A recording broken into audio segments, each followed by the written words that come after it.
Hello and welcome to the Giants of Backlog podcast. Hi. This week I am your host, Alec Cradle, joined by my three best friends, Jay, Paul, and John, as we try to accomplish the impossible task of completing our backlogs. Each and every couple of weeks we'll pick a game between us and we'll discuss our interpretations of that game. So this week is my pick with Batman Arkham City. Now, John did the extra credit assignment of playing Batman Arkham Asylum, but not the actual assignment of Arkham City. Whoops.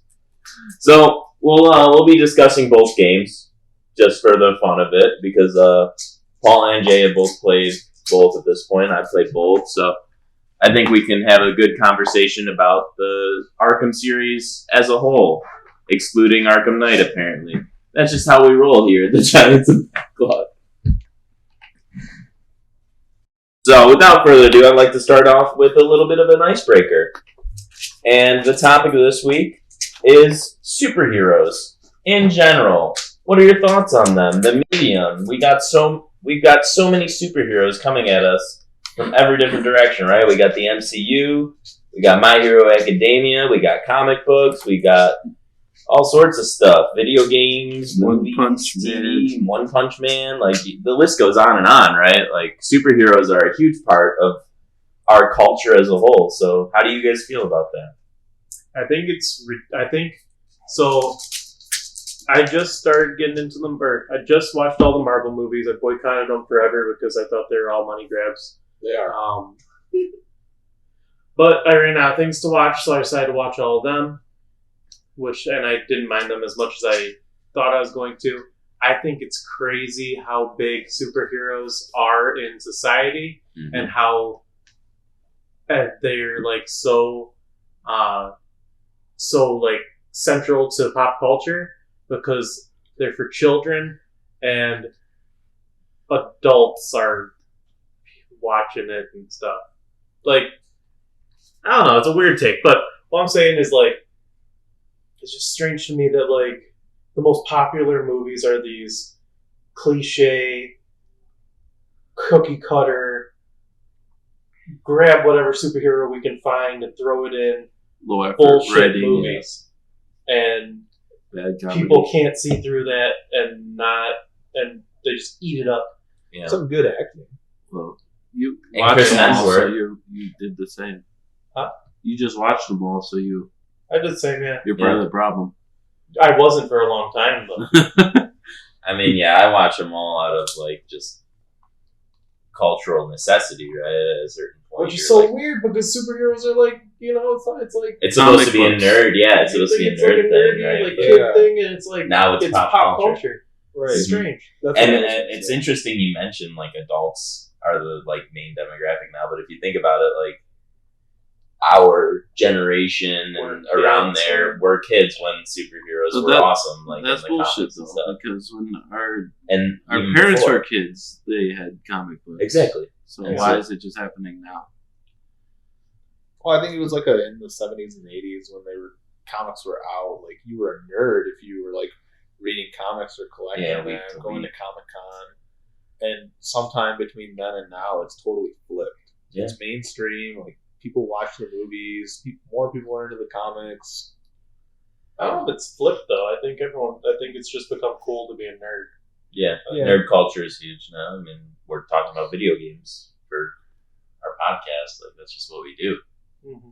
Yeah, I mean, there was a time where a kid could dress up as Flash for Halloween and nobody would know who that was. Right? Yeah, right.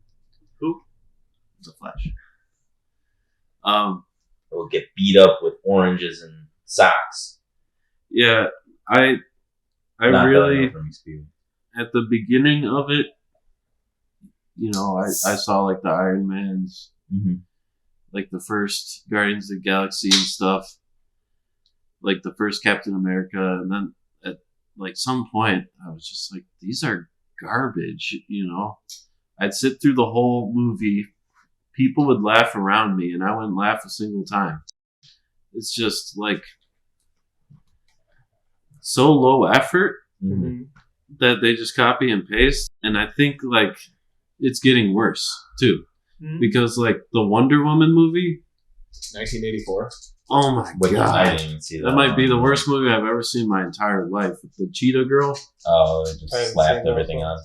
That one was and Pedro. That's DC. I, Well, yeah, it's yeah, I just DC, hated but DC movies. But with Marvel, like Marvel just takes the same formula and does it and does it and does it, and it's got to stop working. And I think we're getting to that point where people are burnt out. Yeah, on I think so the too. metaverse. I feel like Oversaturated is the word I would use. yeah, it's just like now they don't want every movie to be connected. They don't want cinematic universes because it's exhausting.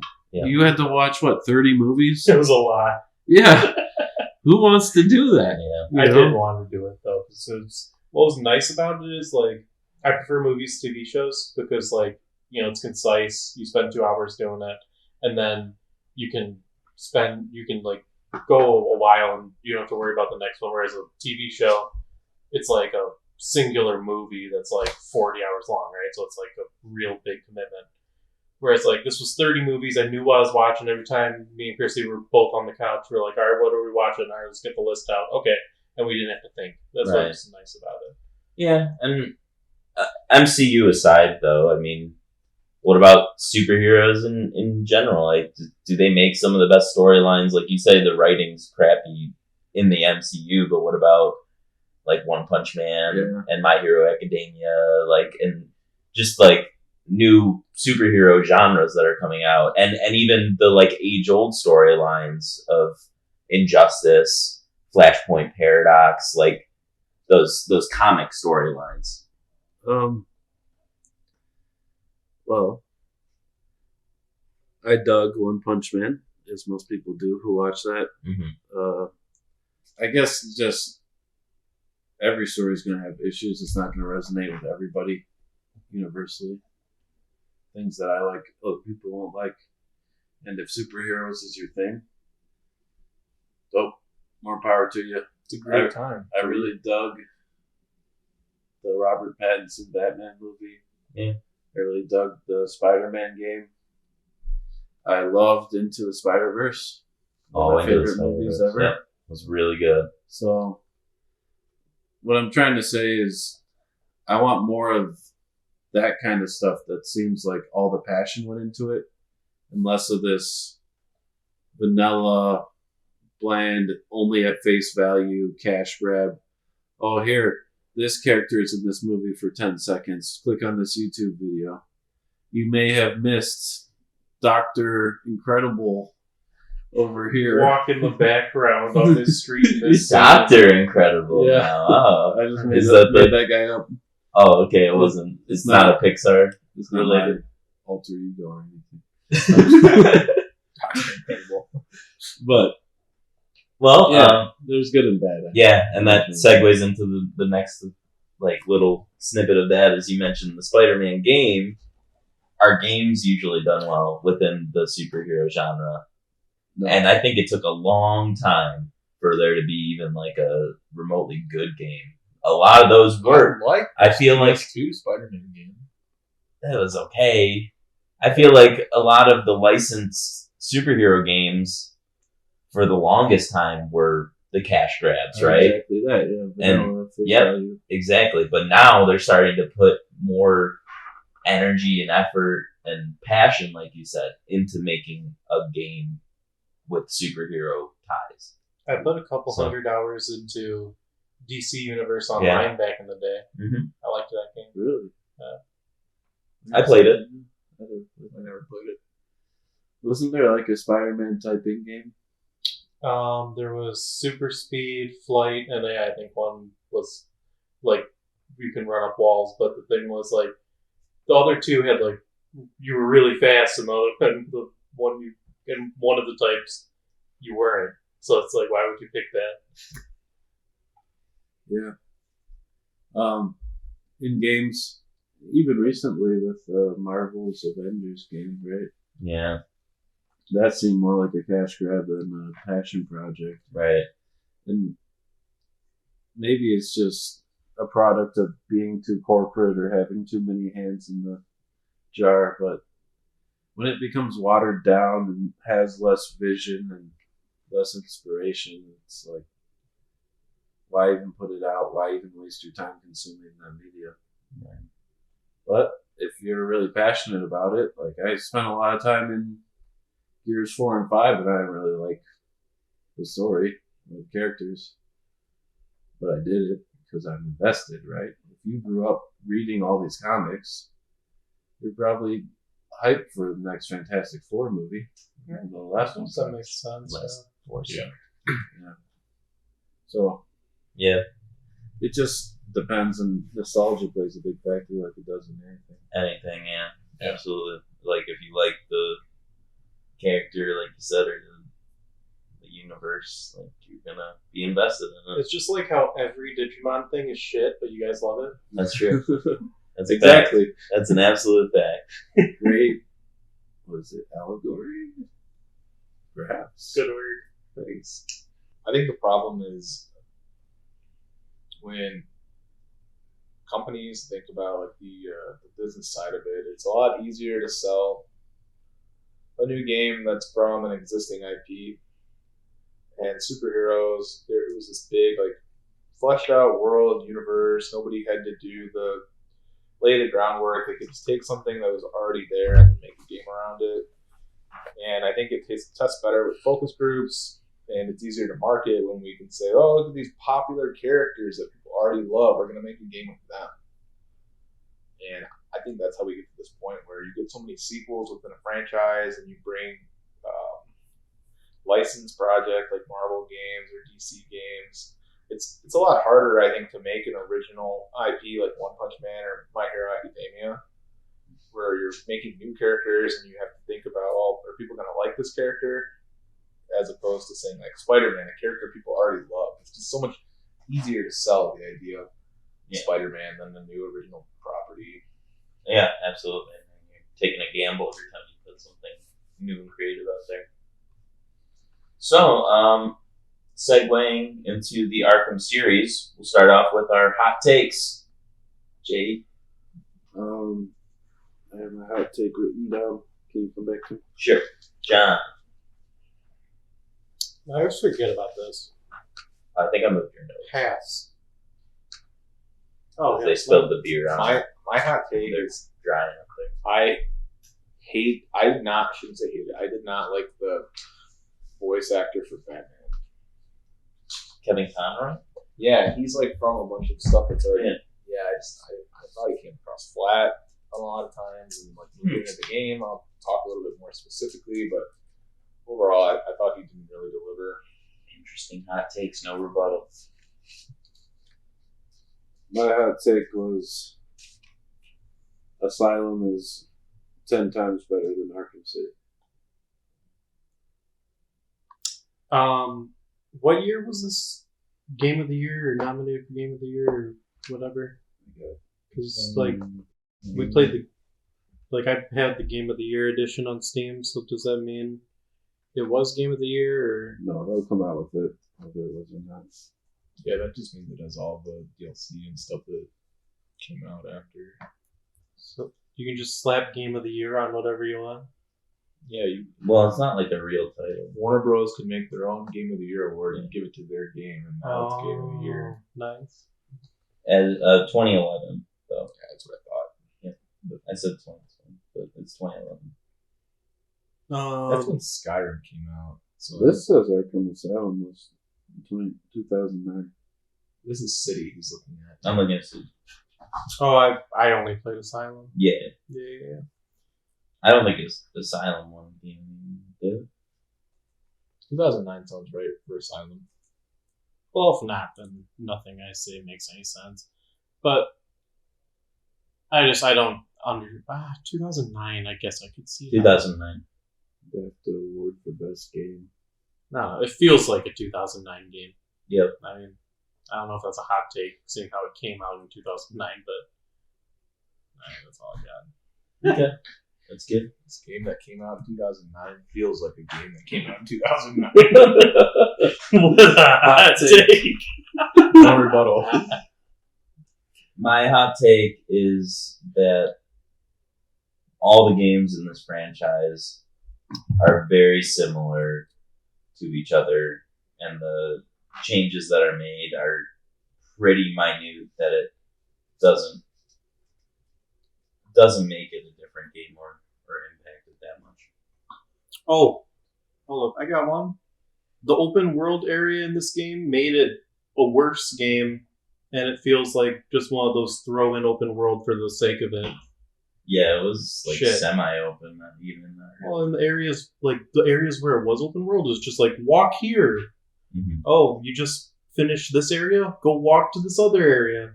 And I don't understand why it was a part of the game at all. Well, that was- about the island in Yeah. Arkham Asylum. Yeah, I'm only talking about Arkham. Yeah, the island was the island. Like, that was to give this famous Batman island a visual area, right?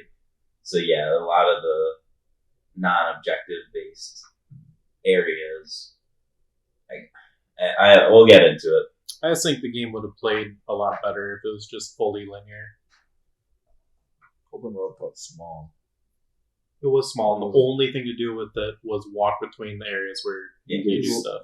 We'll get by somebody in the tower. Yep, we'll get into the map segment. So yeah, Arkham. We'll start off with Arkham Asylum, then we'll talk about Arkham City. I want to talk about the story and characters just generically, because I feel like I don't enjoy it when we just describe the story of a game. So if you guys have not played the game, there's going to be spoilers. I don't think I said that initially, but we'll have some spoilers, but we won't go through the whole story. The generic plot, though, right, is that the Joker set up this elaborate scheme to take over Arkham Asylum, and Batman's trying to stop him. That's pretty much it, right? And there's a lot to do with the Titan formula, which is what gives Bane his superpowers, right? And basically, the Joker's trying to create an army of super soldiers. So that's all I really want to talk about, just as that. But what are your guys' thoughts on the story in general and the characters, more importantly? So here we can talk a little bit about your opinion on Batman's voice acting and delivery. Paul, who wants to start with that? Mark Hamill played Joker, Yes, absolutely. and it's one of my favorite versions of Joker. I think so. I think these games. so. Yeah, the interesting thing about Batman and the Joker is they are the same voice actors as the Batman the Animated Series, which ran in the early 2000s and late 90s. So that's kind of, those are the Mark Hamill and Kevin Conroy are those characters in a lot of people's eyes for Batman fans. So I liked the story in Asylum a lot. I liked how they included, what's his name, Gator. Killer Croc. Killer Killer Croc. Croc. I'm a big superhero guy. Gator. That should be a super Gator. Shout out to Burt Reynolds. Scarecrow. Yes. Scarecrow sections were cool and innovative, and they broke up the gameplay Mm-hmm. well, I thought. And the final fight against roided up Joker was cool. For me, it's hard to like make real determinations on the characters, because like you said, these are all characters that previously exist. You know, Mhm. our how we feel about these characters already exists. So like how like the game isn't going to really change that, I don't think, right? Well, I mean, it would, right? Because you can compare all the Batmans, right? I guess, You can but I say don't know all Christian the Bale, Batmans. Robert Pattinson, Sure, but like for this someone Batman, like me, Kevin Conroy, like for someone like me who is just like Batman is Batman, it's Batman. So I'm not going to be like, well, this Batman's better than this Batman. I don't know. Who is Batman for you? who is Batman's some invincible guy who shouldn't be invincible, who walks around in a black suit. Christian Bale is Batman for me. From the Nolan trilogy. Oh, you meant what person? Yeah, who's I your don't favorite know. Batman? I guess was this question. Adam West is good too, I think, as well. But that's a completely different character, so that's exactly the whole Ben Affleck. argument. Ben Affleck is the best Batman of all time. I can't wait for them to bring him back over Robert Pattinson every day of the week. Actually, I think Robert Pattinson is. You see how chiseled his jaw was? That's why I Right can't now. get over it. That's not what Robert Pattinson looks like. He's got this square ass thick jaw. It's like, is that CGI'd in? You see his jaw? It could be. It's so wide. Yeah. I just can't believe it. Anyway, That's Yeah, Batman. he did his like screen test. Or like, we really like how you read the scene, but we need you to chisel your jaw for this. Can Yeah. you do that in Mhm. 6 months? Chew a lot of gum. Yeah. Nonstop. need Take a your- look. we need your face to get about 3 inches wider. Hang a weight from your jaw every day for the next 6 months. No. What was I talking about? I was talking about characters. Yeah, that you didn't really have an opinion one way or the other on. Not based on this, right? Yeah, not based Because on the like game. I already know all the characters that are coming in, so they are just who they are Mhm. for me, anyway. What's your exposure to Batman then? If you said you don't know all the Batman, what's your favorite Batman? Literally, my exposure to Batman is I've been alive for 27 years and I've heard of Okay. people. So you're not gonna say like what movies you've seen with Batman? Couldn't tell you. I've seen like 4 Batman movies and I couldn't name them. Okay. What about the show? You watch the show ever? No. Cartoon? No, not the Justice League. I think I've seen a couple episodes of Justice League, but I didn't like it. You read any comics? Or... No. Okay. Well, that's a good No, we don't. perspective. Yeah. Taking the temperature of the room. So I'm a superhero guy, big superhero guy. Yep. Watched all the Marvel movies. Yeah, I watched all the Marvel movies. Yep, but don't know the Batmans. Well, you Batman. see, like I did all the Marvels. Maybe I'll get to all the DCs, but We'll give him a list of everything Batman's in now for him to watch. well, I'm not gonna go back in time. You just did for Marvel. Well, the first Marvel movie was like 2011. That's like recent movies. I'm not gonna go back to like watching a 1980s Batman movie. Fuck that. 1960s. Yeah, fuck that. Black and white. Just kidding. I joke. What did you think of the story, though? I thought the story was alright. It felt like a generic superhero story. Yeah, I would echo that. I have in my notes pretty average Yeah. Batman story. The way it starts out, with Batman taking Joker to the Arkham Asylum, Joker's being Joker. I think Mark Hamill, I agree with Jay, does a great job. He's up there for me. I don't know if I'd have to. It'd be tough for me to rank him number 1 or Heath Ledger's Yeah. Joker. Mine was really mean too, right? Yeah. Well, no, Jared Leto is probably the best Joker of all time, along with Ben Joker. as Batman. They need to make more Ben Affleck, Jared Leto movies together. What do you guys think of Gordon? I thought liked he was when weak. Batman said, "Where's Gordon?" and Harley Quinn said, "Wouldn't you like to know?" And then Gordon said, "I'm over here." And they look around the corner and there he is.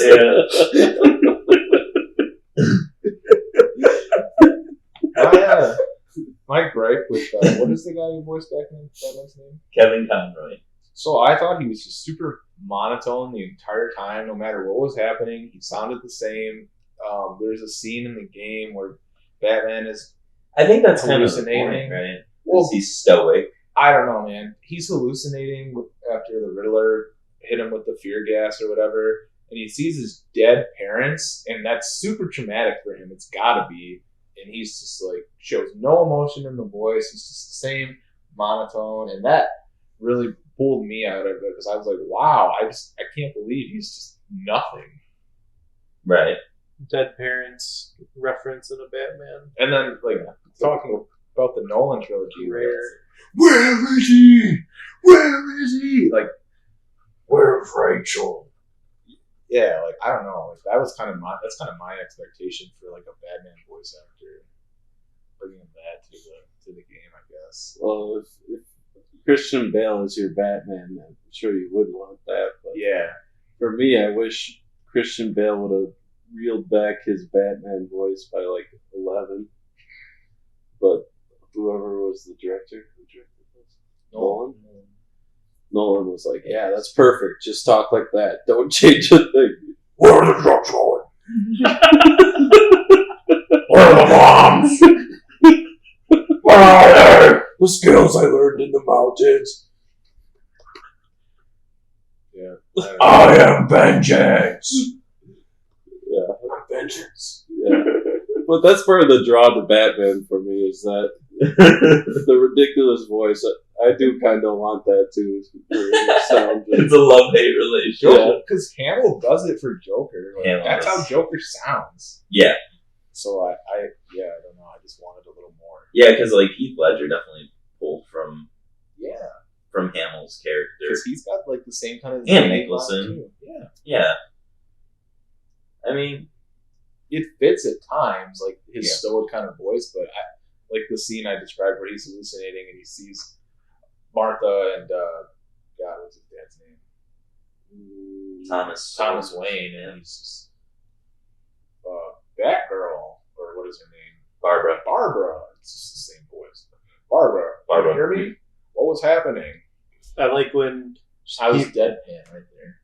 I like when he sees Commissioner Gordon die. It's like, is Barbara? Jim's dead. Is Barbara? Who's his daughter? Barbara Gordon. Barbara. Like, Barbara. Batgirl. I have something to tell you. Barbara, I have something to tell you. Jim's dead. Yeah, I can see that for the drama of it. Who calls the daughter? Like, you see someone die, it's like, I better call his daughter. First thing. Called being a good friend. No, I probably would have gotten the mission done first, and then Yeah. Yeah, I feel like the story in general was very typical, but it definitely served the purpose of pushing the game. Yeah. Like, we're gonna create this game area. Okay, now what's the story of why we're here? That type of thing. I feel like that's what they did when developing the game as a whole. So I feel like the story is very driven by the game rather than the game driven by the story, if that makes sense. yeah, I can see that. And that's my only really opinion on that. Characters are pretty solid. Gator does a great job. And yeah, we talked about the rest of them. Bane was in it for like a minute. If you guys remember. Bane is in Asylum? Yeah. I don't remember You Bane. fight him. Oh, yeah, that's like the first. Yeah, so like so there's a ton of Titans. Again, kind of getting into combat and gameplay as a segue. So the next topic is combat and gameplay. And it feels like you had the grunts and they took the same like 4 grunts. Like one was white, one was black, they just like copy pasted all the grunts, and then they had Titans of the same variety. And so you fought just a lot of the same enemies, but the combat was fun. But yeah, the big Titan was Bane, right? And we'll talk about bosses later. But combat in general, I have a note on enemy variety. I have regular inmate, knife inmate, gun inmate, shock inmate, and Titan inmates. Yeah. Could have used a little bit more variety. Well, and the gun inmates were just guns, right? Like they picked up a gun from the last box or had a gun. Station or whatever. Yeah. So we're talking about combat, right? Yes, now we're talking about I combat. really like the combat in Asylum way better than the combat in City. And it might be just because I already did all the combat in Asylum. And then City was just more of that. Mm-hmm. With more gadgets and needless things, right? Yeah, I mean, so, like, I don't know about you guys, but I played probably 90% of the time in X-ray mode. Same. Yeah. So it was like, there was Which no felt reason stupid. to change back to normal vision. Yeah, but I hated it, right? But I needed X-ray vision. So I'd just stay in X-ray vision. I'd just be fighting a lot of skeletons, right? And in the first game, it was really fun. And chaining combos. And I think in Asylum, there's much less of the, here's 18 guys with guns. If you're seen, you die, right? Yeah, Mhm. for sure. In City, that was most of the fights. Is you couldn't actually use the combat. You had to stealth everything. There was no options because you get killed instantly. Yeah, when you're detected. So that's why I thought there was more like beat 'em up sections in Asylum, and I enjoyed it more because I got to actually use the combat, counter things. Like I got the hang of it and felt like I was the Batman. Mm-hmm. Oh, wow. That's a good compliment. Yeah, just That's going into a amazing. group and This beating game, yeah. everybody up and not taking a single hit. Yeah. That's what you want from a superhero game. You want to feel the power fantasy of being a normal guy with gadgets and skills that he learned in the mountains. So. Yeah. If someone's throwing a punch at you like this, you can break their arm. Hold that for a second. Yep. Yeah, and I think that, so yeah, like you mentioned, really there's two fundamentals of the game, right? The stealth predator is what they call it, predator combat, and then the action combat. Originally, I was watching something about this game. Originally, they wanted it to be a rhythm-based game, rhythm-based combat, and you can kind of see the roots of that in the feel, like of critical hits. Once you get those unlocked, it's like, okay, time your hits, and you're hopping between enemies and whatever. So I can definitely see the roots of that, like, rhythm style combat system. Yeah, that was cool. The combos were really satisfying to chain together, and it was strategic from the standpoint of, okay, I have enough for an execute. Where's the shock enemy? I'm going to execute him, so I don't have to deal with him, and then I'm just going to be able to keep building my combo streak. And then there was a perk, maybe this was in City, but there was a perk you could get where if your combo streak was above, I think, 20, you just did way more damage until you got hit. Mm-hmm. Yeah, or until you used one of your like activatable executions. Yeah, that was in City, I think. Yeah, but yeah, there's a lot more in City, right? I think in Asylum, the optional ones were the instant takedown, like you said, then the bat swarm to stun a lot of enemies. Yeah. Were those the only two in Asylum? There was a throw. Oh, yeah, the throw. Yep. Asylum just felt more restrained. Yes. And maybe it was a limitation of technology or development time. But it seems like they just let loose on City. And for me, I didn't enjoy that so much, but I didn't really dive into all those systems and all the unlockables. Yeah. I just, how can I get this done first try so I can get past this combat section? So, but in Asylum, I was really into that, getting the unlocks and figuring it out and unlocking a new thing and using it in combat. The paragraphs on the unlocks were too long. I didn't even read them. Well, they were too long. You don't like to read. No, so I just took health every time. Oh, so health was the last thing I took. Yeah. It's just, it was too long. Like, who wants to read 100 words to figure out? And you have like 8 options, 100 words each. Like, oh, which one's the best? Like, I'm just taking out. For me, I have the exact opposite view of you guys. I thought the combat was so boring in this game. It felt like Yakuza, but at least after you beat up a group of thugs in Yakuza, you get that dopamine hit of ching, here's how much money you just earned. But in this, it's just, okay, mash X and press Y when it tells you to. Yeah. Like, nothing complicated about it, nothing that takes any skill, just mash X. And until they're all dead. The stealth parts, I would say, while they took some strategy, were even less fun because as soon as you get seen, you're dead. If there's enough guys around you, sometimes you can swoop out of there. Yeah. But I just didn't like the combat. I didn't think it was fun. Even in the boss fights?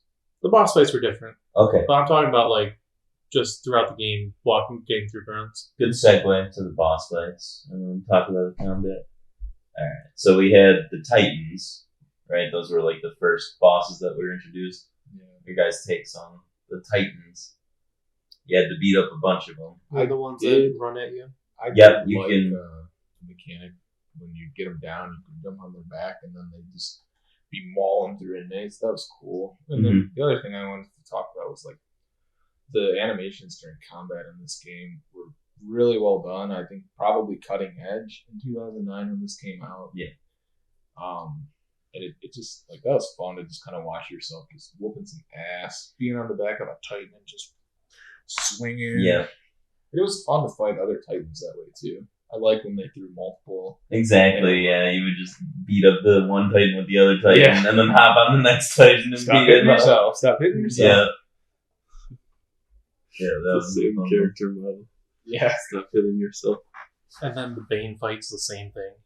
Yeah, The Bane's just another Titan. yep, exactly. And that's what I kind of wanted to segue into, is that was the big bad of the Titan, but it was literally like the same exact fight, but with more minions. Yeah. It was like an easier fight than the 2 Titans before. And then he's gone. Like, he's just, he's hit with the Batmobile and gone.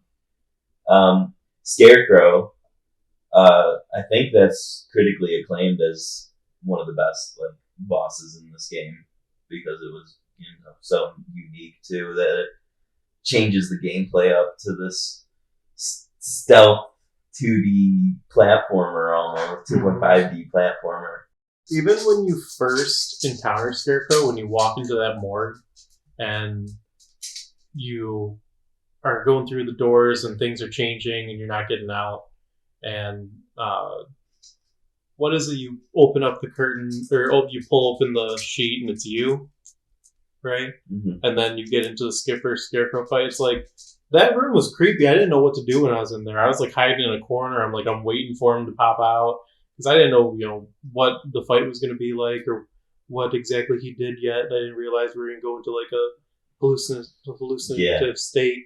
So like I was just waiting in there for like 5 minutes. I'm like, maybe I leave, and then I left, and then it just went into the fight. But yeah, Scarecrow was a cool one. Yeah, all 3 of them, right? They had 3 phases broken up throughout the entire game. It just, I wasn't expecting it, especially a 2009 game. Playing it in 2022. I wasn't expecting it to switch it up that much, and I was pleasantly surprised. And the game and the developers definitely get points for taking something you think you're in control, you think you're powerful. I got the combat system down, and then they just are like, psych, here's a different kind of game for you. I think after maybe the second one, maybe it was the third one. After you beat them, you come out and they like make it obvious to you, like there's a bunch of bodies all over. Like, oh shit, I was hallucinating, thinking this was all in my head, but really I was fighting people this whole time too. And here are all of them laying on the ground. So that's pretty cool. I think that was the second one. I thought that was cool too. Yeah, and it was a little different each time, right? So the other boss fight was Gator, Killer Croc. Yeah. Jay, you want to share your opinions on this one? I like the boss fight. I didn't like being in the sewers. Mm-hmm. Very long. And you couldn't always tell where there was a fence, right? So sometimes I'd try to go down a hallway with the grappling thing and hit a fence. Maybe that was just my eyes not working. But, yeah, Killer Croc, it was fun. He pops up from underneath the platforms, right? Yep. And you gotta hit him with the battering to shock his collar. Yeah, again, it was cool that it wasn't the same. Like going from typical grunt to Titan, there's not a whole lot different you have to do.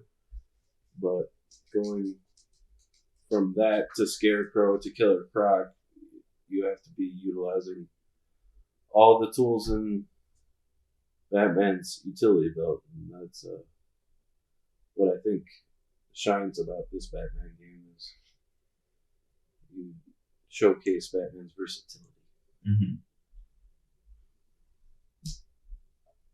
Any other thoughts on the Killer Croc?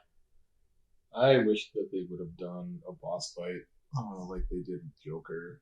Not exactly the same thing, but had an arena where you get to use the environment somewhat and you get to just whoop some ass instead of just stunning them with the. Yeah, and then. Like, I get they were going for like a suspenseful kind of. Yeah, that's what thing. it was. And that's cool. I'm not. You just wished it would have. I would have liked to have had that and then like a boss who actually get to throw some punches at. Yeah, right. Not to just drop them into the ground. Bat gel. With the bat gel. Bat lube. Can we talk about that real quick? Hmm? I'm Batman. I've got this explosive foam. So when I go to spray it on something, what do? Giant bat. Drawing his own symbol, and he's just gonna explode it anyway. So extra, over the top. I love it. Who's the Batman? I'm the Batman. Takes like an extra 10 seconds. You could just do like a circle, but he's like, no, there's guys about to find me, and you know what I'm gonna do? There's a little ear there and a wing. That's a bat. I'm a bat.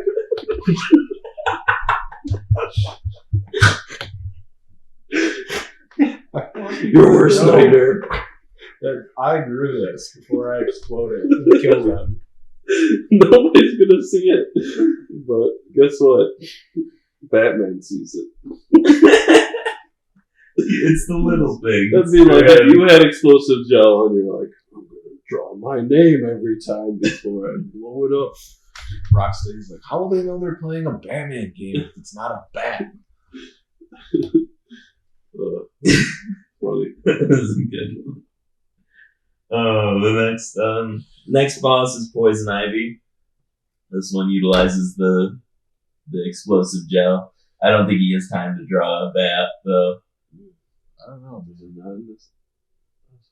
Hmm? I don't remember. I don't know if we're close enough to tell. We are. This was the one where you have to fight minions, plant minions that she had taken over, and then yeah, it's like a 2.5D kind of arena, right? I liked it again. You gotta dodge her little. Yeah. I liked it again because it mixed up the combat, kind of like what you guys were saying about the Scarecrow fights. Okay, can we talk about the plants in the open world though? Those sucked. Oh yeah, those were terrible. I could never get the dodge timing or I always took damage. You could shoot the balls with the battering.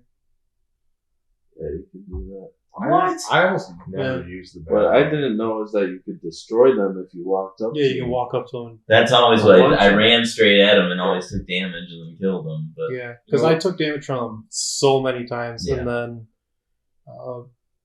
I figured out, and then I walked close to one once. I'm like, what? Destroy planes option?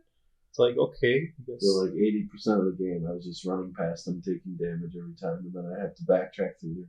Fuck, there's a lot of points. I didn't know that you could destroy them. That's the best thing about the poison ivy fight is that you don't have to freaking deal with them after that. Yeah. The only thing I consistently used the batarang for was Joker teeth. Yeah. That was addicting. Whenever I heard them, where are they? Where are they? And then snap, snap, snap. Yep.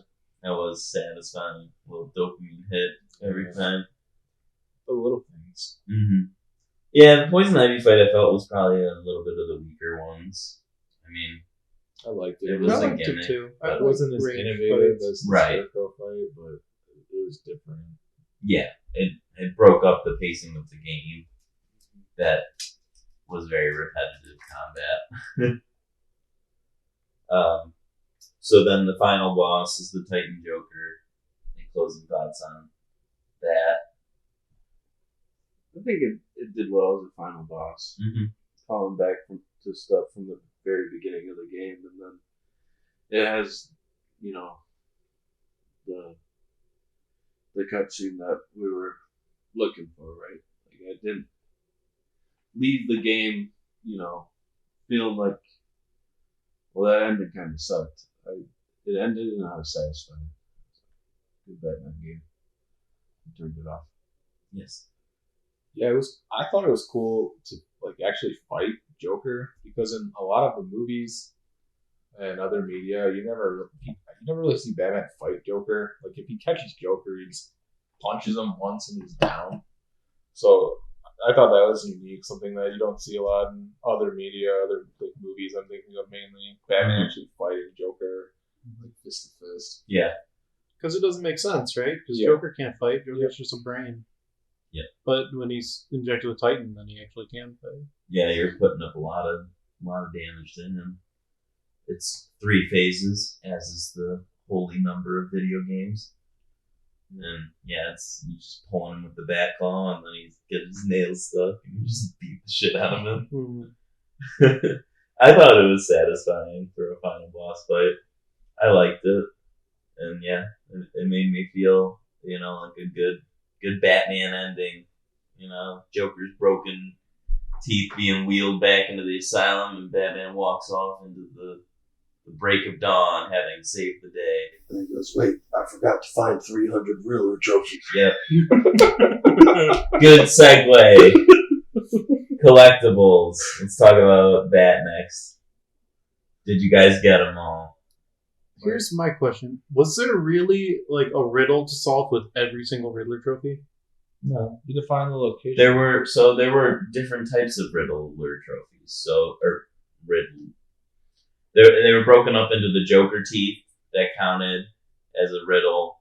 The riddles themselves that came up in the areas where you had to take a snapshot picture of something. Right. That's what I was thinking. Yeah. I was thinking every time you picked up a question mark, No, you had to find a new thing. No, and then it's just the trophies which give you access to. No, that's the second game, but yeah, you would just collect the trophies. Am I missing any others? I think those were the main I don't think so. 3 for the first game at least. Yeah, I didn't get a lot of these. I did a couple, and then I decided they were skippable. And what's the draw other than achievements? Was there any? Well, from what I hear, is there's a lot of story stuff locked behind it, and some of the best parts of the game. That's in the city. Or reading? Oh, that city. That city. And And there's extra boss fights in the city for it. yeah, there's a whole lot of extra. The city takes it to the next level. We'll talk about that. Riddler rooms. But yeah, the Riddler stuff in this game, you're able to trace his number, and you tell Gordon to go get him, and he gets arrested. Yeah, so that's the end of it. Yeah, to your point, it is very skippable, but I still found myself collecting every single one of them. Did you do them all? I did them all. And well, and to be fair, once you picked up the map for each of the areas, they were just floating dots, so I just ran over to the area. I was like, where is it? I like how he taunted you and you like used the map. He's like, "Oh, you needed help, huh?" Yep. That's kind of Classic. a character for him. Yep. Classic. And then, yeah, I guess. Typically, I get all the collectibles in games, but for this one, I just maybe someday I will. It's not that I don't want to do it. It just is going to be a big time sink. This one isn't as big of a time sink as City. City's obnoxious. I didn't do it for City. City, I time. want to get them all. I want to too, but yeah, that is a time sink because there's so many. It's ridiculous. I think there's like over 500 or something And stupid. there's Catwoman only one. So you gotta play the entire map is Batman. It's like the entire ones you map have is to do Catwoman. like a specific combo, right? Or like blow people up with explosive jump. Yep. There's a lot. There's a lot in City, but as for like this one, a lot of them are hidden around exclusively. They're very simple, which is why I was able to do them. And then the final topic we'll talk about is the environment and the overall world of the Asylum Island. So, John, that was a little bit of a hot take section. If you want to start. My biggest complaints in this game come with, I don't know if it was just me, but it felt like the game intentionally getting you lost. The only map was in the menu. You didn't have a mini map, and that annoyed the hell out of me. Even in some of the linear sections, it's like platforming or just sections where it's asking you to tell which way, figure out where you have to go, and I hate that. Yeah. It's like, just tell me where I have to go. I don't want to spend 10 minutes looking around. That annoyed the hell out of me. Oh my god. And they did have that in City with the radar at the top and a waypoint that you could set. Which is a massive improvement for me. Yeah. That helped exactly. That they probably thought about that after the fact, right? Yeah, and my number one complaint is, what did I call them? Back entrance missions. God, do I hate back entrance missions. Hey, here's the building. Front door's blocked. Find the entrance. Yep. It's like, fuck you. I don't want to find the entrance. And then I'm searching for 15 minutes. Where's the entrance?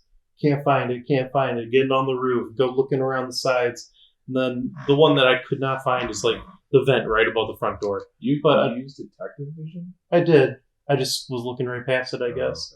Because I think what happened was the first time they did that, because that was the second or third instance of it. First time they did that, it was something you had to blow up on the roof. So I started by looking on the roof, and then I started looking at the ground level. Yeah, and it was just it was hey, in the use middle. the bad claw, mother. Yeah, so it's it just annoyed me. It's so much time wasted. Where just let me go in the front door. Yeah. I don't want to freaking look for this. But that comes with, I guess where you were starting was the open world aspect. Just so much time it felt like I was wasting just walking around searching for shit, backtracking on steps I've already taken. Hey, this mission's in this building. Walk over to that building with nothing to do in between. Hey, this next mission's in this building. Walk over to that building. Open my mini map every 20 seconds with nothing to do between. It was just Riddler stuff. I could do Riddler stuff, I guess, on the way. But I just felt like a waste of time. That's something that really irks me in games when they don't respect your time. And I agree. I felt it more in City than I did in Asylum, really. Where I'd go to the waypoint and I couldn't figure out how to get where I was going. And, it was underground and I have to go back to this entrance over here that I missed to get underground to go to the waypoint. But in Asylum too, there was a lot of times where I would just die randomly walking around the island because there's some sniper in a tower that takes me out when I'm just trying to get to the next objective. And then I go and then I kill them and then I come back out and he's back in the tower. Mm-hmm. So, well, because you didn't kill him. That's right. Batman doesn't kill. Oh, I take back everything I just said. I don't disagree with any of your complaints, but I did like how the open world changed based on what you did in the game. So at the start, there's all these Arkham guards around the island, and you don't really have any threats. But then, as the game goes on, the inmates escape and they take out the guards, and now you have inmates all over. Yeah, the Blackgate prison grounds. Yeah, and then they have the guns, so now that's a threat in the environment. And then after you let Poison Ivy out, now there's plants everywhere. So I didn't. And the lunatics after that, like when released and stuff. Those were freaking annoying. Yes, they were annoying. Dude, I would just like hear the like I'm like, what the fuck is Tackles you. and he like comes up behind you and like you gotta shake him off and just like, slam him on the ground and then punch his face. Yeah. Cool animations. Yeah, exactly. It made me feel like Batman. So I mean, if I had to backtrack through the world, at least there was new stuff there to see. Yeah. And it was in line with what was going on in the game. Changed over time based on your story progress. Yeah, and you could like grapple to fun places. Like I like the grapple mechanic to get on the ledges and take out the sniper and stuff. Like I thought that was fun to grapple and glide at least a little bit because you don't do that too much in the buildings. Right. So they're kind of showing off that, and then yeah, I feel like it was just an overall island to separate these buildings that were essentially the game. Like this is one level, this is another level, this is so there's 5 levels, Walk right? between them. Yeah. One thing. Well, maybe you shouldn't have walked.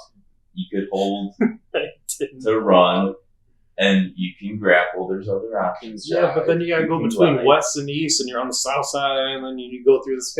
Oh, There's this tunnel door's on the locked north. this time, so you gotta go through that door. One thing I did like that I wanted to bring up was the Arkham like lore markers. I don't know what they're actually called. You'd find them on a wall if you looked at them. Oh, the spirits of Amadeus Arkham. Yeah, so I thought that was cool. So a little bit of background on Batman is his mom is a descendant of the Arkham family. Yes. And you kind of learn about the history of the Arkham family and all this bad shit that has happened to them. And it's kind of like, oh, the Arkham family is cursed. And it kind of is, oh, so Batman's kind of cursed in a way too. So I just thought that was cool. I never really. Did you not finish them? I didn't do all of them, no. Do you want to know what happens? Yeah. Okay, so yeah, it's telling the whole story of, you know, how Arkham started the Asylum, and then it segues into it's not actually Arkham leaving behind these messages, it's the warden, Quincy Sharp. And so then the final one is Quincy Sharp leaves a message for Batman saying, like, this is why I did what I did. That's cool, yeah. I would have looked it up eventually. I just hadn't gotten around to it. But yeah, I like that. Learning a little bit more about Batman's family history. Yeah. This was in Asylum? Yes. Yeah. Those were the little spider symbols they had to scan. I never did any of those. I did some of them. Found a single one. They showed you one, like, early on in the game. You walked past it. Maybe you just didn't scan it. There's a little spider on a stone tablet. I did up to the one where they talked about his wife and kid dying. Yep. And then I don't think I've done any more after that. There are also the tape recordings. I like those collectibles.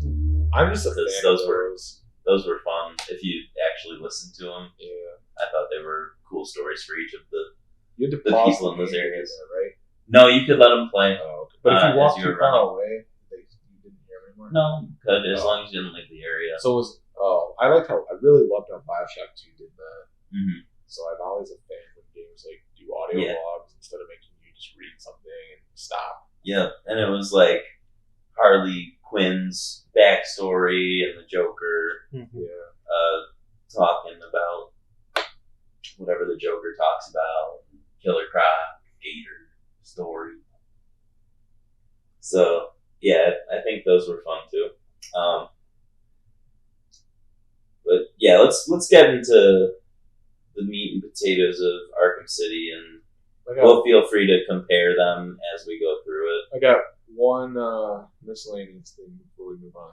Okay. There's an achievement at the end of the game when you're going to the party. If you beat up all of the inmates on your way in, Yep. called I got Party that one too. Pooper. Yeah.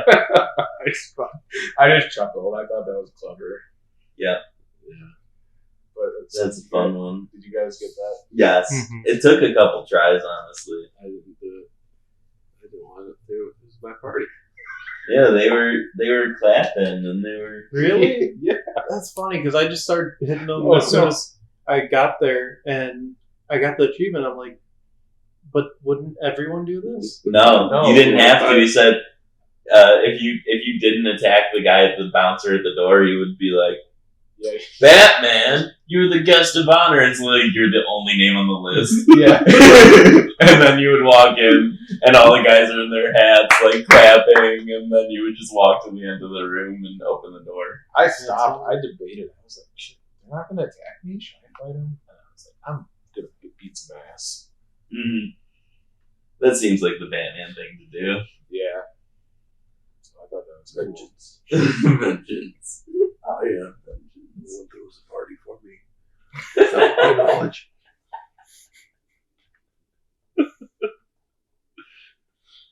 I am the pooper of this party.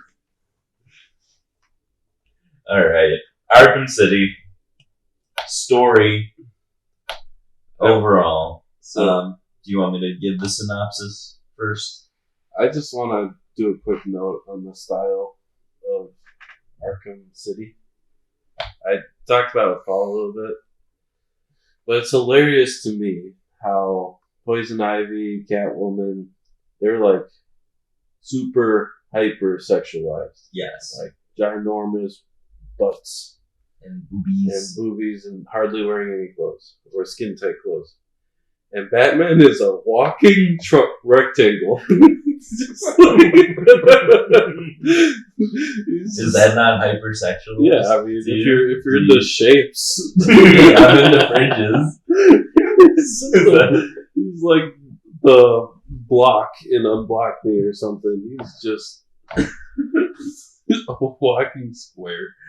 And I just thought that was funny how it's just completely like hyper exaggerated females, and then Batman, they're like, nah, it's a rectangle. Don't worry about it. Yeah, no, they ultra sexualized Catwoman. Like one of her finishing moves was to kiss the guy and then knock him out. Like, Yeah, so and I then just the way she crawled. Yeah. That's stealthy. stealthier to crawl on the floors, on the ceiling. But that's all I wanted to say about that. Okay, I like it. I like that hot take. I mean, I'm sure it appeals to the average comic book reader, but the majority male, right? Mhm. So they know Yeah. their audience, I guess. Yeah, and it's 2011. Right. 2 years in the future. Mhm. 2 years. Yeah, 2 years in the future. So I think they did a lot of advancement in those 2 years for sure. But story overall is a continuation of Asylum, so that's kind of why they go hand in hand. Is the overall Hugo Strange is a doctor from the Asylum, and he started a prison section of the city where they send all their prisoners to live and gate it all off. And it's all some master plot to destroy crime, I guess. Yeah. Like that's the whole point, is they're gonna bomb the crap out of this section of the What is the city. name of that? Order 11 or something? Yeah. Protocol 10. Protocol 10. Yeah. The game Protocol 10. starts, and they're like, Protocol 10 will begin in 10 hours. Yes, and Bruce Wayne is a political activist against the city, and so he gets thrown in the city, and there's a bunch of political prisoners in there too. So a lot of innocent people are potentially dying in this bomb strike. So that's the overall plot, but within the subplot, there's a bunch of villains of the Batman universe all gathered in one place. So they're having little turf wars, and Joker and Penguin and Mr. Freeze, and everyone's involved.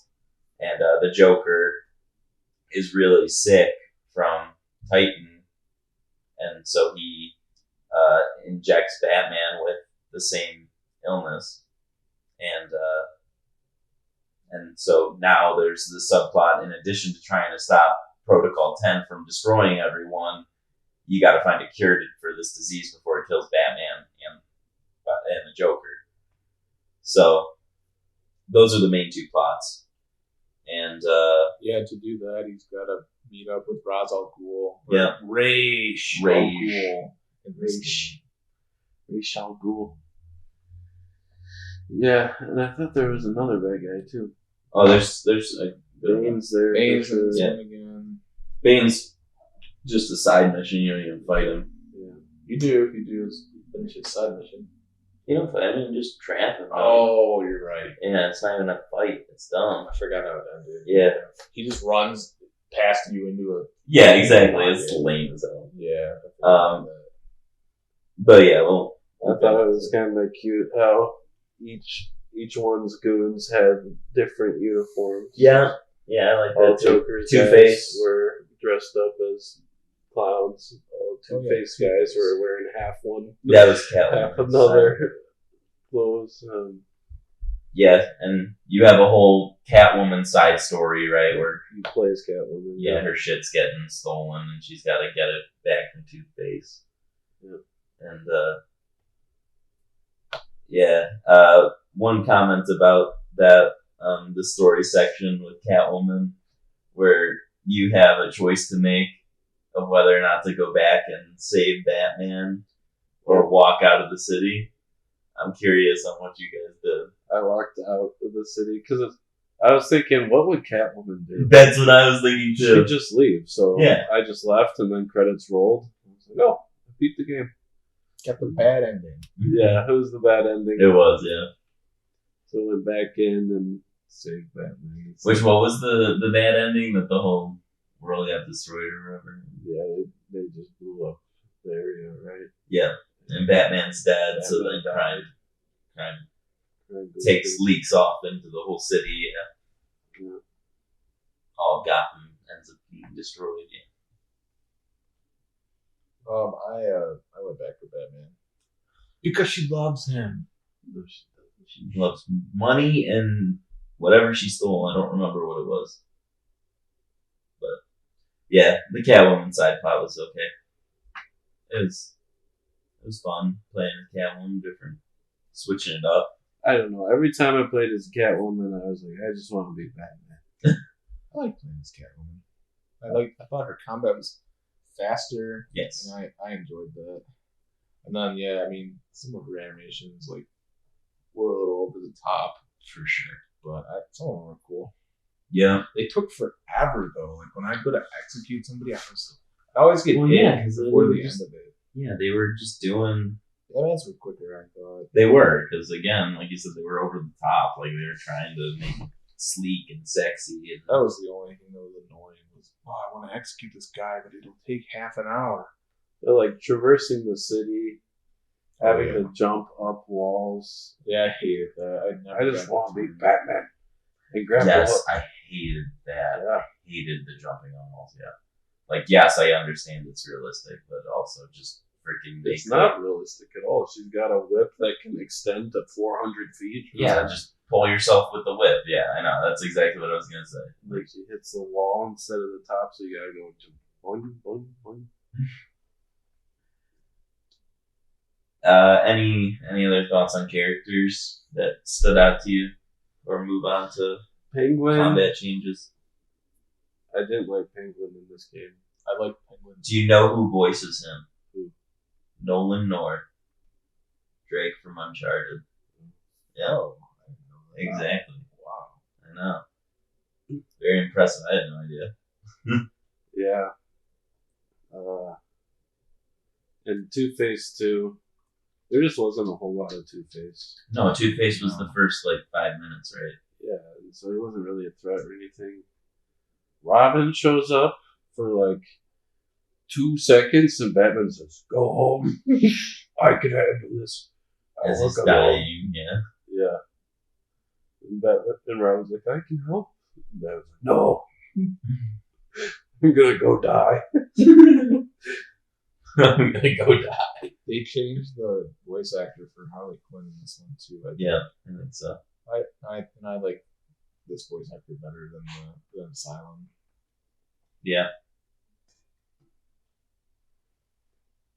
Yeah, I think overall they had a good cast of voice actors and characters, and it was a little good exposure. I think a step up from Asylum.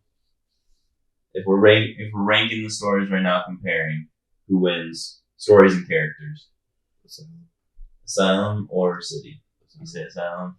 I say City. You say City. I say City as well. John says Asylum by default. Jury is hung. Combat differences. Combat was more of the same. I mean, I think they threw a couple of additional, like, there was the all ground takedown that I used a bunch that was nice, and then there was like quick commands with the electric shock and the explosive gel and the Backlog, which I think there was a quick command in the Backlog. Was the Bat Swarm in both? Yes, Bat Swarm was in both. The triple cape and the combat, the shield stomp, those were cool additions. Yeah. A lot more enemy variety in this one, right? Yeah, definitely more very mixed up groups. Mm-hmm. I know you talked about the levels, how you didn't like all the stealth when you just go into a big room and there'd be a bunch of enemies. And what I found myself doing was crawling around the whole room and putting a bunch of explosive gel everywhere while I was in stealth, and then just detonating all of it, especially once I had that perk that let me just put a bunch down at once. So I would get like usually 4 or 5 guys by doing that, and then I'd take out the rest. So that was kind of fun, but it did definitely get repetitive. They pigeonhole you into doing stealth, and they're like, "Oh, now we have these explosive invisible mines we can put down." So even when you're stealthing around, oops, I stepped on a mine. I take damage, and everybody knows where I am. Yeah. Yeah, they added a bunch of stuff. The jammer, too, that you had to take out the jammer guy in order to actually use detective vision again. Yeah. And every time I was just fighting a room full of skeletons, because I just stayed in the vision. And I don't know, was it in the first one where you could throw the stuff they threw at you back at them? No, that was new. Yeah, so that was kind of cool. Somebody's about to throw a crate at you. And the beat 'em ups were cool too, right? Oh, the mashing. Yeah. I like that. It was fun. That was fun. Build a combo. When you get a group with guys with guns, guys with shields, guys with pads, guys with zappers. Yeah. It just becomes too much, and it's not fun. And then when you knock somebody down, somebody else can pick up the gun. So yes, that was anything. You can't get rid of the threat. Yeah, that was annoying. Yeah, I backlogged, disarmed a bunch of times. It's like was what I did to deal with that. But yeah, I mean, really too much of a good thing, right? Like, I liked Asylum better overall for combat because it was more simple, if I'm being honest. Me too. So the other thing I didn't like about the story in the open world, I don't know if it was actually timed or if he would just say this after you beat certain parts. It is certain parts. So I was fucking flying through it, only mainlining, not doing all that extra stuff in the city. Because every time I did something, he'd be like, "Protocol 10, 2 hours." I'm like, "Oh fuck, I gotta go." And I'm trying to get to the other also side. You're dying. I'm trying to get to the other side of the city as fast as possible. Because, one time I got burned. And now I'm always freaking out in games. When I played Dead Rising, and I ignored the countdown clock, like, "Oh, a nuke's gonna drop."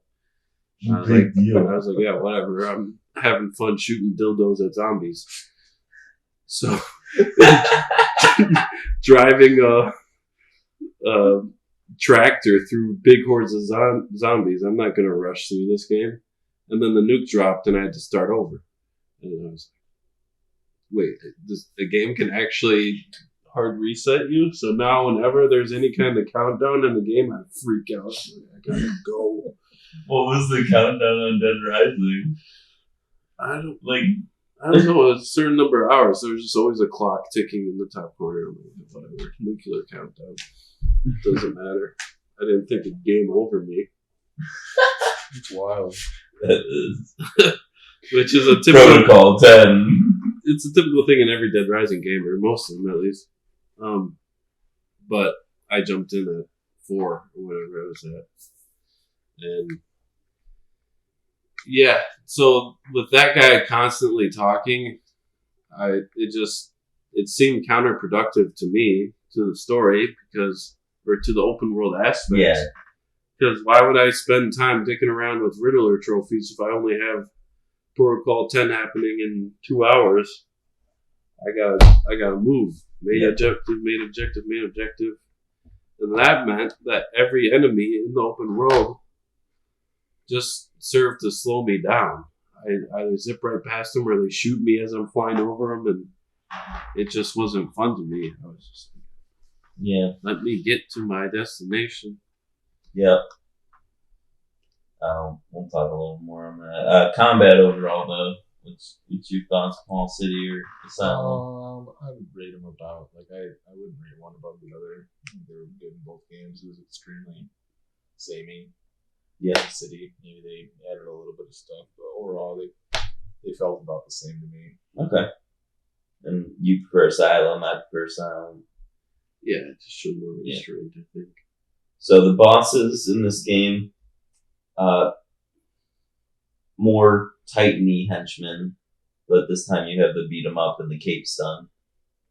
So that makes them a little more, easier to take out the beefy enemies than the first game where you had to battering time it. That was Mr. Hammer, Penguin's Titan, Mr. Sickle, and then Solomon Grundy. Yeah, that was an interesting boss fight. Mm-hmm. Having to hit the breakers, the shotgun. Yep. Explosive Gellum. And then you had to do that, at least 3 times, Yeah. right? Well, of course, it's the holy number in video games. It's always 3. True.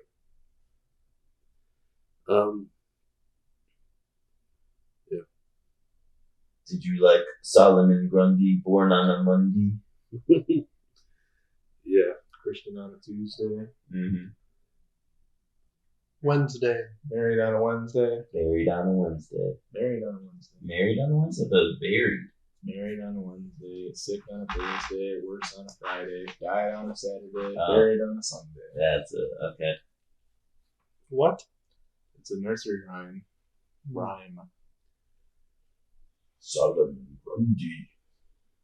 And then Ra's al Ghul, because Batman's trying to cure himself and the Joker. So he's getting the enzyme that's in the Fountain of Youth, or Lazarus Pit, rather, which apparently they moved to Arkham City conveniently. Yeah. Can I ask you a question? Sure. After you do all the Riddler stuff, does Robin come back? Robin has a DLC, I think, but I don't think he's in the Riddler. I thought it was batshit crazy that, pun intended, that Robin shows up for 2 seconds, says, "Hey, can I help you?" And Batman says, "Go home." And that's it. Why even put him in the game? I think he is DLC. Cameo. It's like, I haven't seen Robin in decades, and Robin shows up. I'm like, fuck yeah, we get to play as Robin. And then Batman's like, "Go home, I don't need your help." Okay, bye. One thing I did do was I did those augmented reality platforming challenges or flying challenges, whatever you want to call them. And when you do enough of those, you get an upgraded zip line. So then you can really fly around the city. That was needed. That made traversal a lot more enjoyable. Yes. I should have done that, but I was on a deadline. Protocol 10. Yeah, so that's probably why you were getting shot a bunch, whereas Paul and I were just zipping and gliding. A mile into the sky and Yep. just glide. I had to do the thing where you go like this, game. I gotta go to the other side of the city. There's snipers taking pop shots at me. I'm like, leave me alone. I got places to be. I got a penguin to beat up. And I think you did that as Catwoman. Is that Batman? That's Batman. Yeah, so Robin's in the DLC to answer your question. It's in the Harley Quinn's Revenge DLC. So that's why they introduced him in the game, because they knew they were going to do DLC, I guess. Yeah, Makes sense. They always knew. Mm-hmm. So the Rachel bullfight, we'll go into that. You guys' thoughts on that? This was the one where you The had to first do fight or the second? well, the navigation to the fight where you had to do your gliding Yeah. dives. That's where you learned to do that. Yeah, they like tried to do the same thing where we're gonna mix up the boss fight by adding this in, but it didn't have the same effect because you did the flying platforming, and then it was just a regular fight when you'd be back in the room, so it didn't have the same change of pace that the fights we talked about in Asylum did. I thought. This is the one where he had the sand people. Yes, right? so he had. You can't say sand people anymore. Jesus.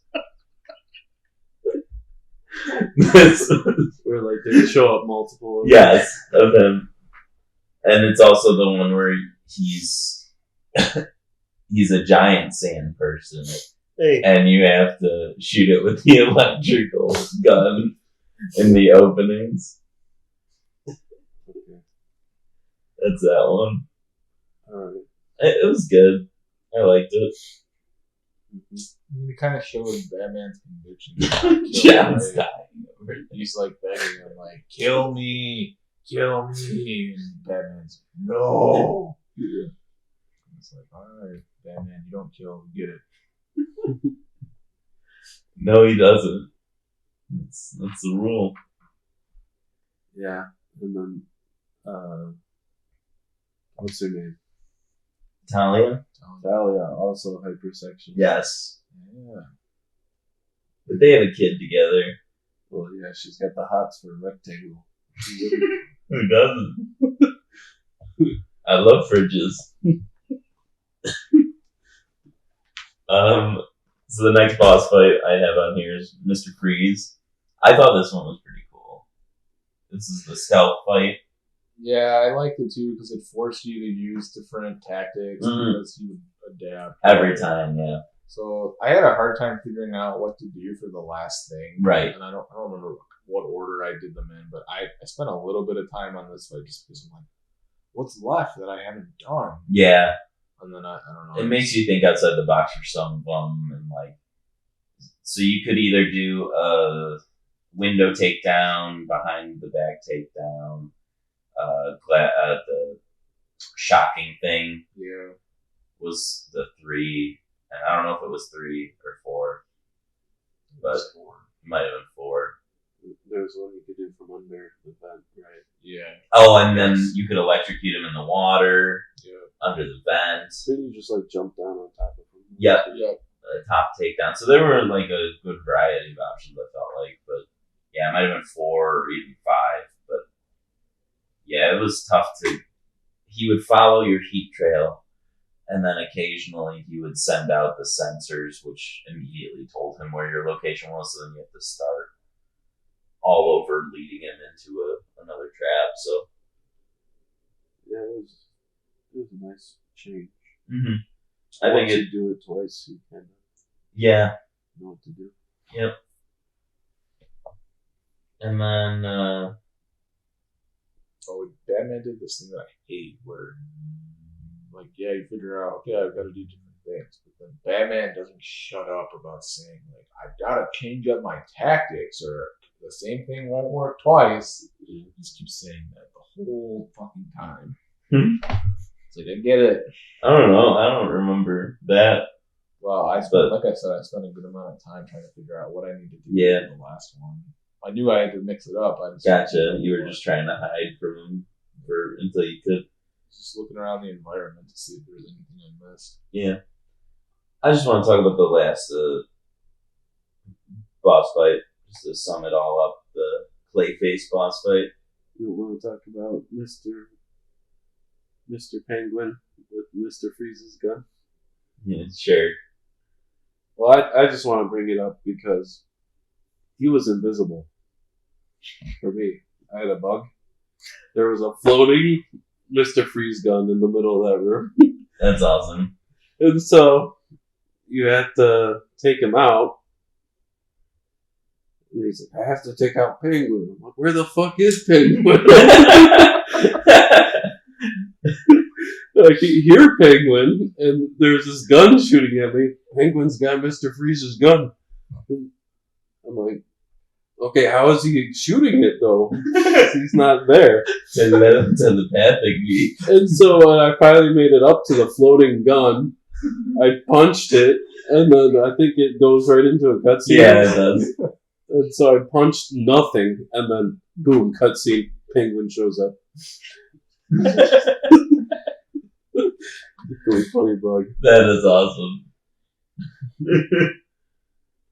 I liked Penguin's Museum. I did go around and press all the buttons to hear what he said about like each person. Oh, really? Yeah, he talks about like all the villains. Like he's gonna capture everybody and put him on display. Yeah, in the museum. And then I do like how you put him on display at the end. That was a good little touch too. Yeah, I agree. I liked it. I liked the museum. Museum might have been the best building.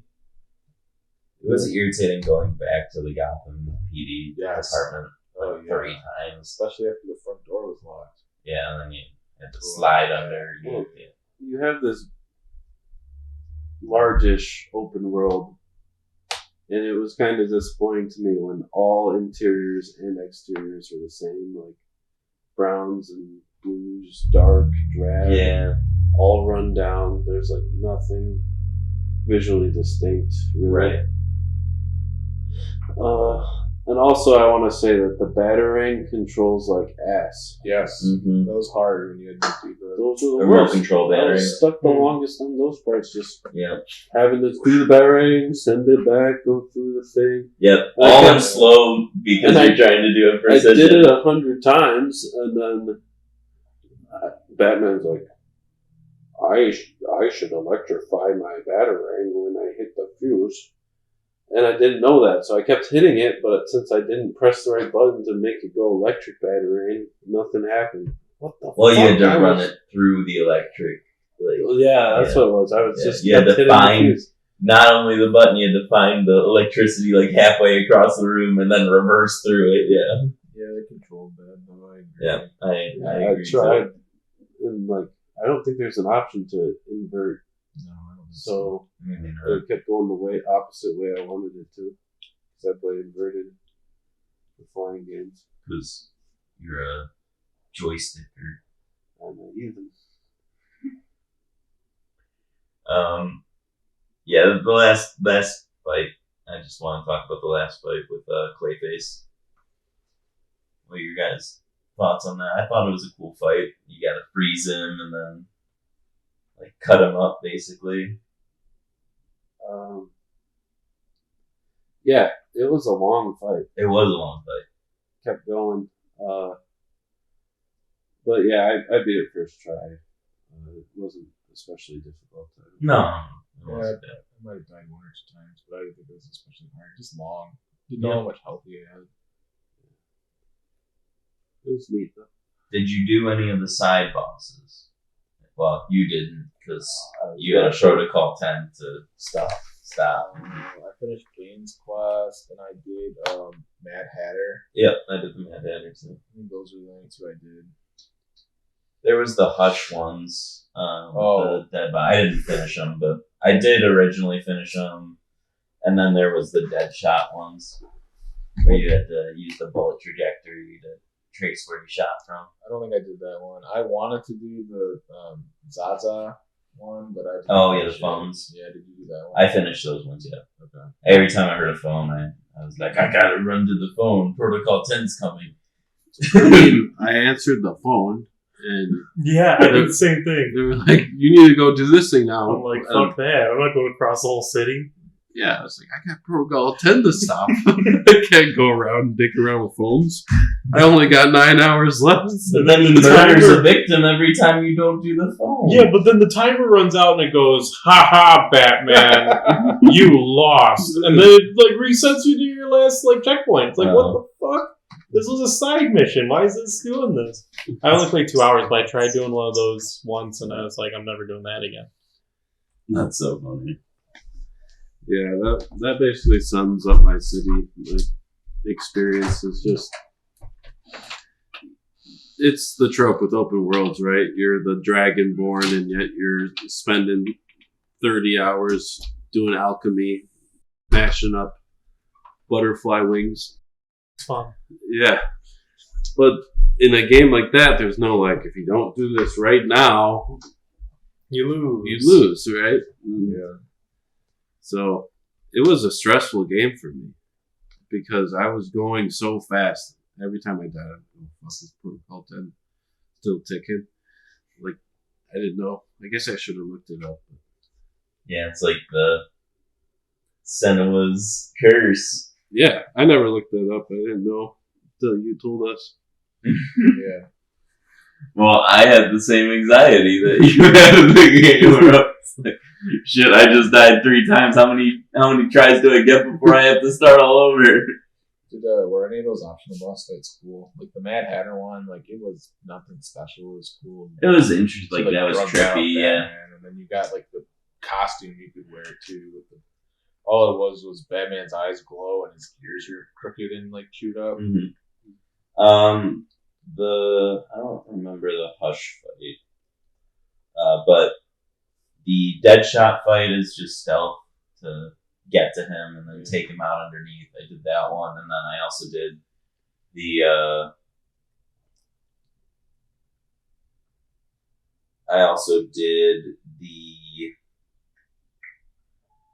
Zaz fight, and that one was just like platforming across without being detected, pretty much like kind of like Scarecrow, but with like more like jumping, and you had to use the electric battering at some point, I think, too. Okay. But yeah, that was about it. None of them were too like crazy. But I don't remember the Hush fight. I think it's just a cutscene. It didn't feel like they were like you were really missing anything by doing based on Bane and Mad Hatter. You like wake up in a room after the Mad Hatter and there's a bunch of bodies around you. Those are like his goons, and then he's there.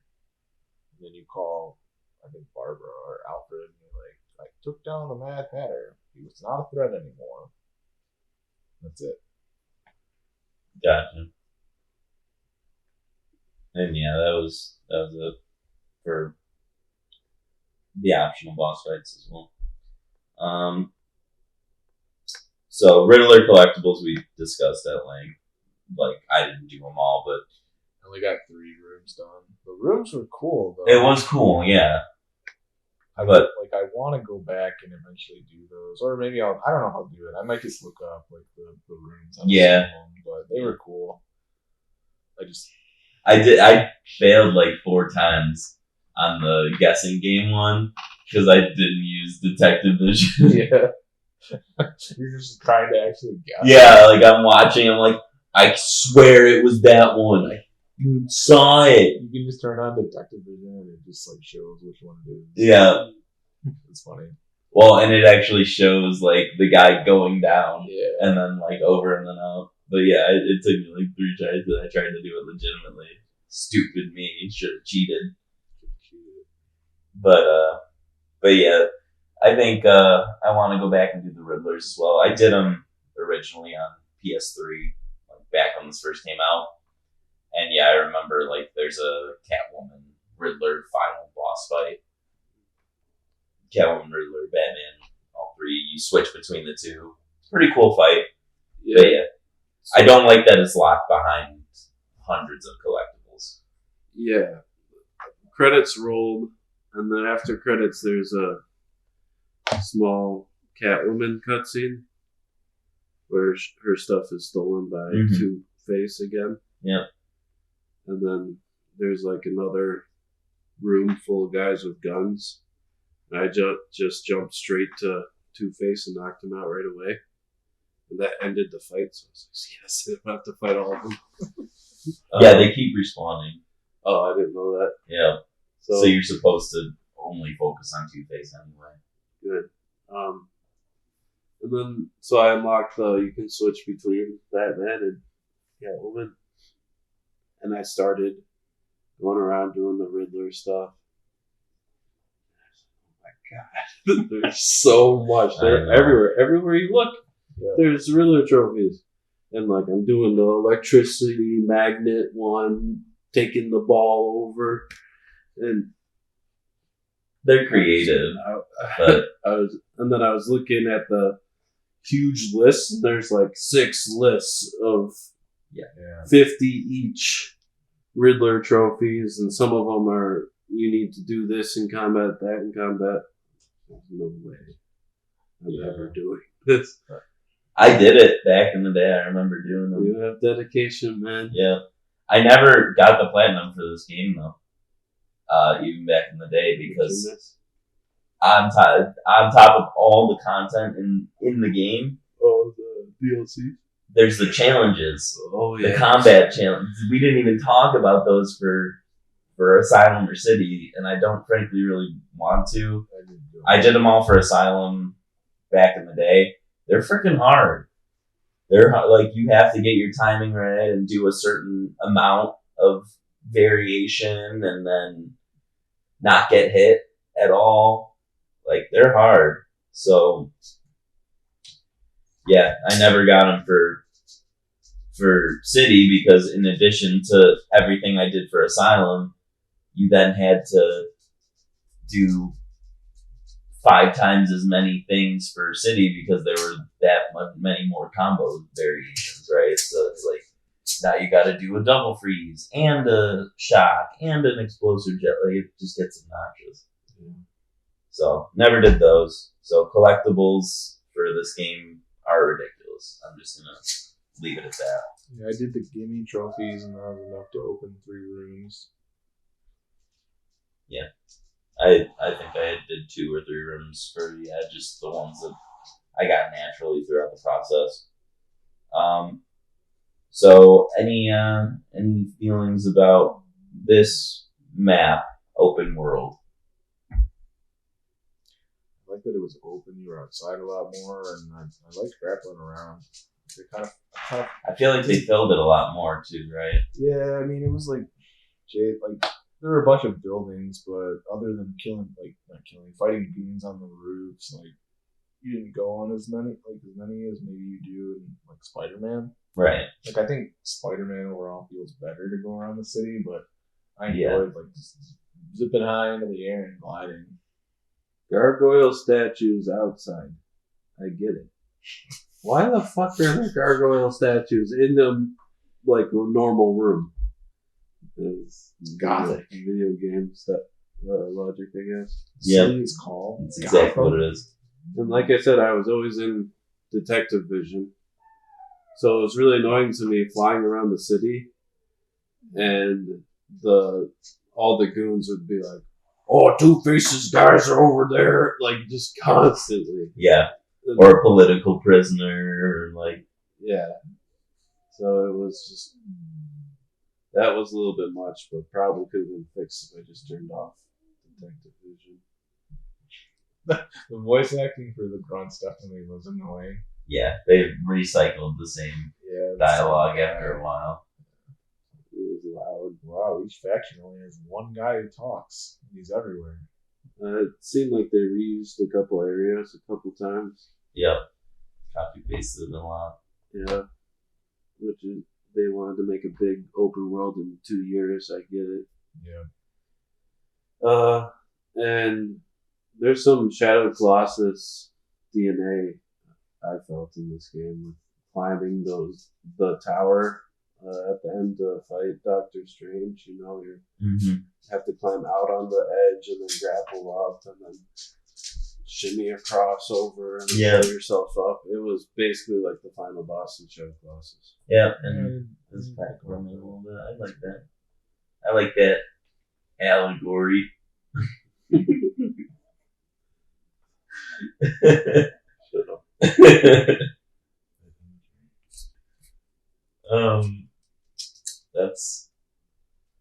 That's all I got for those. I think we ready for scores. I think so. I think Alright. so. Let's start with Asylum.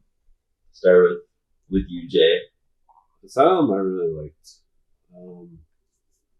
It was exactly what I wanted out of a Batman game.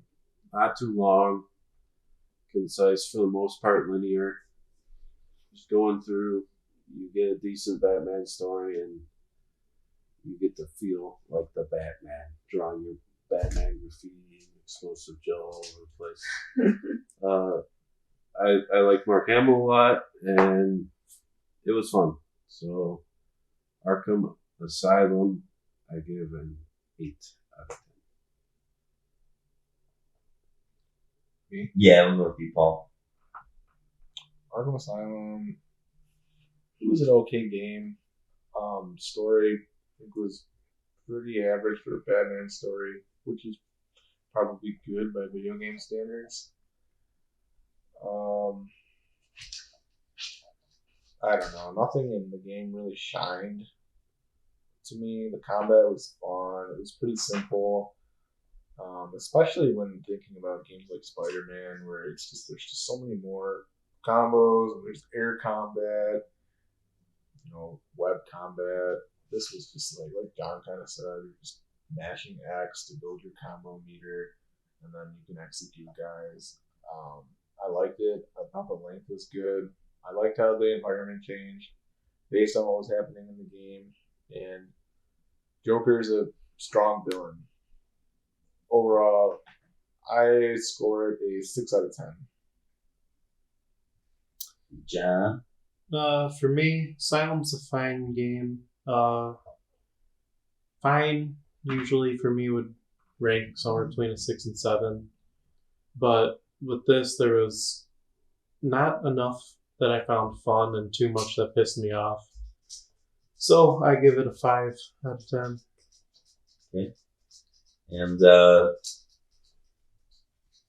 I'm more on Jay's side where, the reason I picked this game was because we had just watched that subway fight scene with Robert Pattinson's Batman, and like him just walking and clacking, and I'm like, this makes me want to play the Arkham games in general and just feel like the Batman. I think it does a great job of making you feel like the Batman.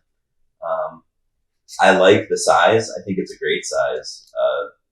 Despite having to run between the areas, I mean, it's smaller than City for sure, but maybe it takes a little bit longer because they don't have the grapple boost, but also you didn't get the grapple boost.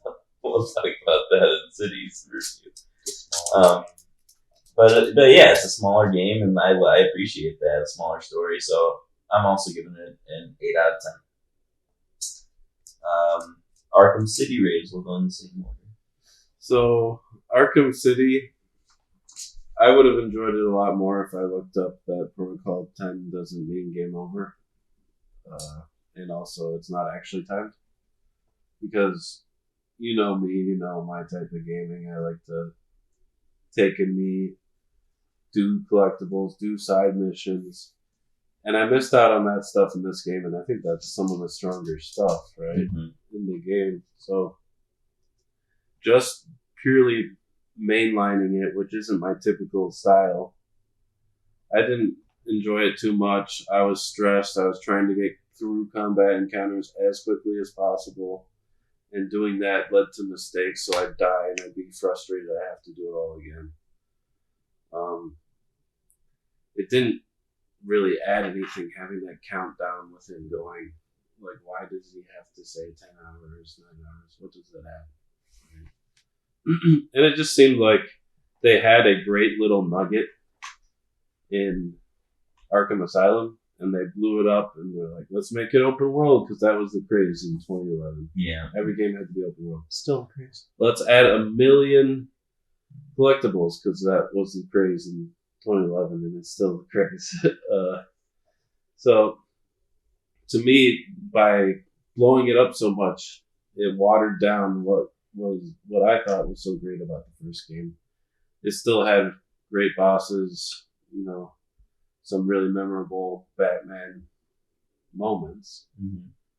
And so I still enjoyed it, and I would recommend it. But to me, it's a 7 out of 10. Paul?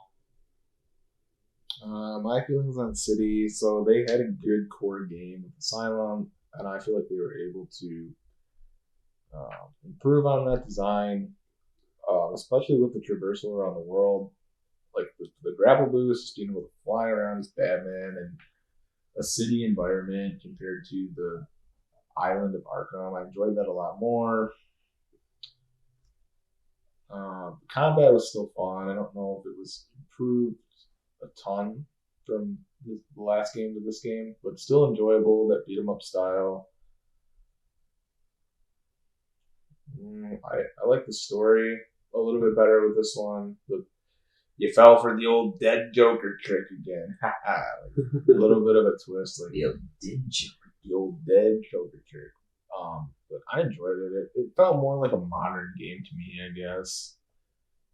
Because, like John said, every game's open world now, and every game has a ton of collectibles. So, I enjoyed it a little bit more than Asylum. I'd give it a 8 out of 10. John, not having played it. Incomplete. Incomplete. TBD. TBD. We'll edit in your score later. Mm-hmm. After you do Does it. our conversation make you want to play it? No. It makes it seem like there's a lot to do. There's a lot to do. Yeah, my score for it, I'm torn between saying it's better or worse than Arkham Asylum, simply because it has its pros and cons, right? There's some things I really like about Arkham Asylum for the size, but there's so much more to do and so many more like fun characters and Batman moments in City because it's a larger game. Main story I feel is like a little bit. Neither of them were great stories, frankly, but I think they were still pretty solid.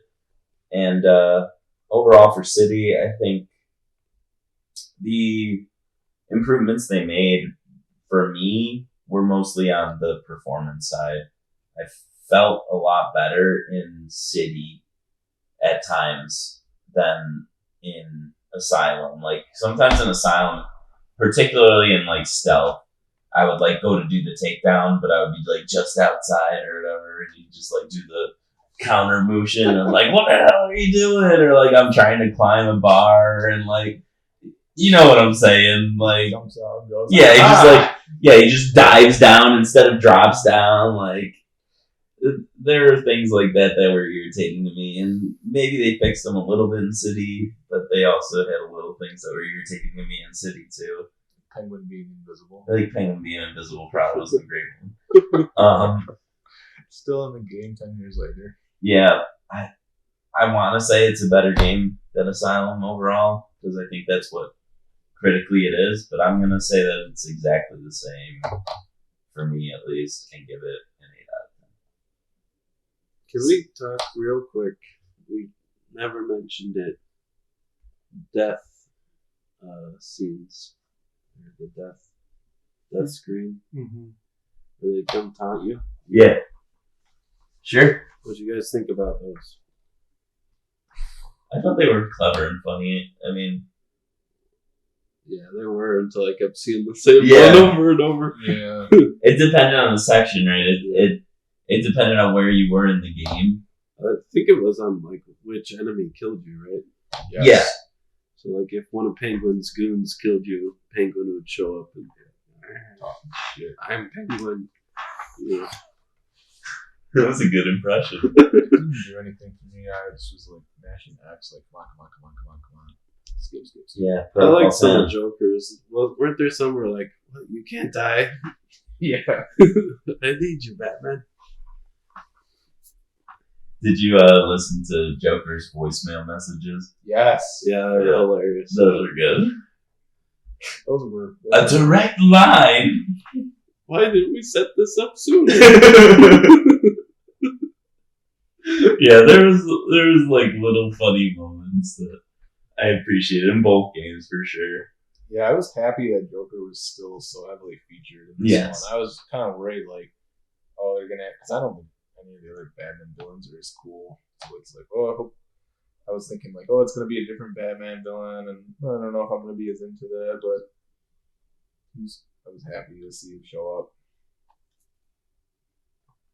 Yeah, I liked it too.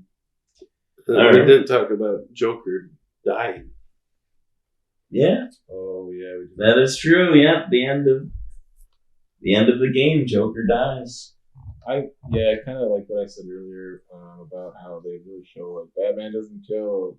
The scene at the end where he's like, "I would have saved you too." Is the irony. You know, that is funny. Yeah.